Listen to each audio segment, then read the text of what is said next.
Going on, guys? How's your guys' day going? Hope you're having a good day. Hope you're having a good week. My day's okay. Thank you for asking. Not too bad, not too good. Still kind of just starting. If you see this green light and it's bothering you, I apologize. Having technical difficulties, and I need to make sure that it stays on. And so, with that being said, let's get into this video. It's a reoccurring theme on my channel. Basically all of my videos so far have been about words, right? Or communication in some form or another. And so I figured I may as well make a video about words themselves, right? And so we're going to be talking about what I like to call inflation language. So basically what that means is that I feel as though that, and many other people, and I'm not the only person who says this, there has been an ongoing crisis. Bless you, Jesus. There has been an ongoing crisis where people seem to be using words, any word, right? Any word, doesn't matter whether it's a very serious word or not. They use them in an extremely loose manner. And so, I'm just going to be talking about why this is, and not necessarily a solution, but just a way to think about it, right? Because that's where it starts, is how we think about these things. And so it's not going to be a super long video. It should be about 13 minutes. I'm not going to take up too much of your time. And so what I want to start with is, the words that it is we're using, right? You've probably seen multiple videos already talking about this, but we use words like racism, being a racist. Well, no, yeah, I guess racism is type. Being a racist, being a liar, that's a really big one. Overstimulation, that's the new one, right? There's always a new word every other couple of months or week or so. And, I see these videos all the time, oh, I'm so overstimulated. Oh, I have to clean, I'm overstimulated. Oh, this movie is too overstimulated, right? And what I think the word that they're trying to use is overwhelmed, but for some reason it's become popular to use the word overstimulated. I don't know why, right? Like the old word used to be narcissist. Everybody, right? Despite the fact that that's a very serious mental illness, everybody is a narcissist, right? Anybody that's self-centered, right? Because that's the word that they're trying to use, is self-centered, but they don't use that word. Because what language has become is relatability and recognizability, right? And so those two, ironically, might sound like the same word, but they're actually very different. And so people are not interested in actually articulating a point, but rather hoping that you will fill in the gaps for them, right? And so you have to think about it like this. If you're trying to have a very serious conversation, let's say about something super serious like children, right? Children are a very, very big aspect of society and how society works. And so they're very, important to have it's very important to have these conversations. And so when we're having these conversations, you would expect that the people you're talking to know what they're talking about and know how to articulate that. But if in the back of their mind, they're not only hoping that you're just going to fill in the gaps for them, or that you'll, what a lot of people do is speak for the other person, right? And don't get me wrong, I'm not trying to say that it's like a battle, but rather it affects the way in which we go about things. Like literally, like the actions that we take are dependent on the way we think. And if the way we think is dependent on the words we use and how we use them, then they're probably really important, right? And so, like an example, right? Think of the past, right? Like you could go, I mean, really any point in time. Reading used to be extremely popular, right? And that's not for no reason, right? It wasn't just because we didn't have the technology to be able to, I guess, make, the media that we have now, right? Like that, I feel like a lot of people they think that books were just so popular because that was it, right? That was the only form of media for such a long time. And no, that's not why, actually. Books are such, and still are to this day, in my opinion, they are the most powerful form of media that we have.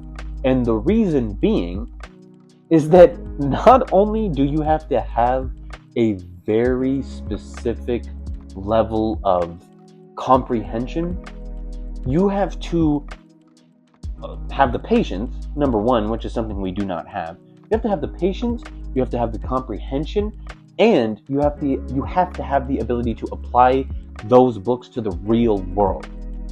You see, that's the difference between books and things like movies, TV shows, music, art, right? A lot of those things have gotten to the point where they're no longer about the real world and are now about being entertaining. And so, don't get me wrong, there are books out there that are absolutely meant to be entertaining, but even those books are based more in reality than anything we have nowadays. And so, anyways, I know I use a lot of examples, but I do so to show you literally what it is that I'm trying to pinpoint so you know what to look out for. And so, anyways, the topic that I chose was children. Right? If you're trying to have a conversation about children and how we should guide them, you have to know how you're going to articulate your point. Otherwise, nothing will change. Right? Because let's say you're having a conversation with somebody and you both are using the same exact tonality, the same exact language, the same exact words, right? Irrespective of what those words mean or the weight behind those words, guess what? Nothing is going to change. And nothing is going to change because nobody thinks differently, right? Even if you actually do think differently, because of the way that you articulated yourself, that person is going to walk away thinking that you both came to an agreement when you did not. You did not at all. Or even worse, if you use a specific word, there are people out there that just go, oh, well, that word sounds like this word, and so I know what you're talking about.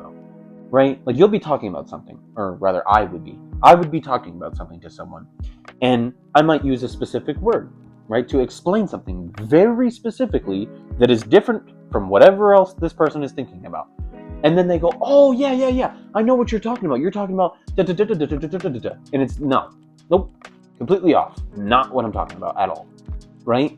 And so this all starts with how we think.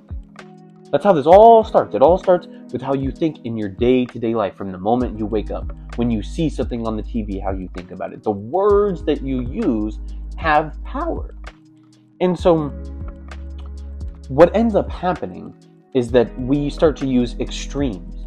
We start to use sarcasm. We start to use irony. We start to use all of these filters for things that are actually really serious, right? Like that's why memes are so influential, and then they always have been. But there's a very special reason why memes are so powerful.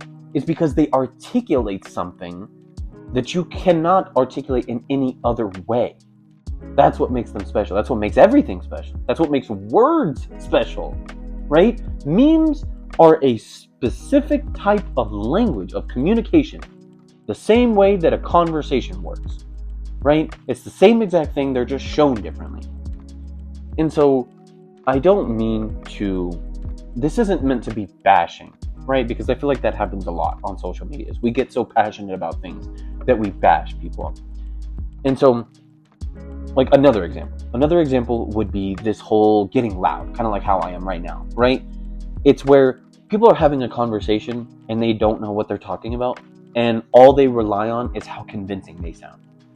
And so they have no idea what they're talking about, but they start getting loud and they start, pressuring you with more morality, and they try to seem morally superior. And that's it. That's their whole scheme. The same way politicians do, right? You see a politician go up on stage, and guess what? He's gonna start using emotion. Oh, the mothers, the daughters, the fathers. I want to protect our children. And then guess what? It's all BS, all lies, just like the rest of them, right? And all he's doing is appealing to emotion. And so you have that side of the coin, and then the other side of the coin are the people who do the complete opposite, where they take every single thing you say into the most extreme possible, right? So like let's think of Twitter, for example, right?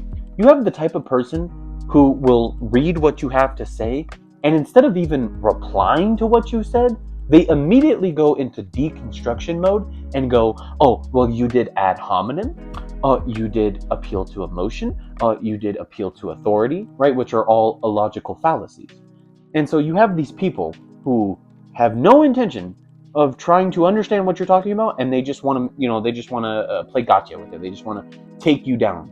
Oh, no, you did this wrong, you did this wrong, you did this wrong.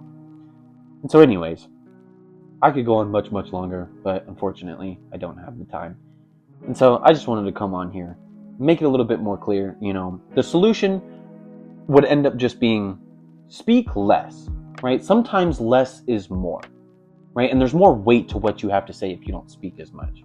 Because then people will start to respect what it is that you say, because you don't talk very often. So they're going to want to listen, right? And obviously, literally, think about what you're going to say before you say it, right? Don't just start, right? And last but not least, experience your experience before you try to attach something to say to it, right? Don't immediately try to make something of something that's happened to you or that you're thinking about. Sit in it for a while. Let it absorb. Think about it. Ask yourself questions. Ask yourself why. Don't just immediately off the rip, oh, this was this, and then this person probably did this. Just take a step back, slow down, and think about what you want to say before you say it. So anyways, I hope you enjoyed this video. If you think similarly or if you disagree, let me know what you think down below. Thank you for watching. Hope you have a good rest of your day.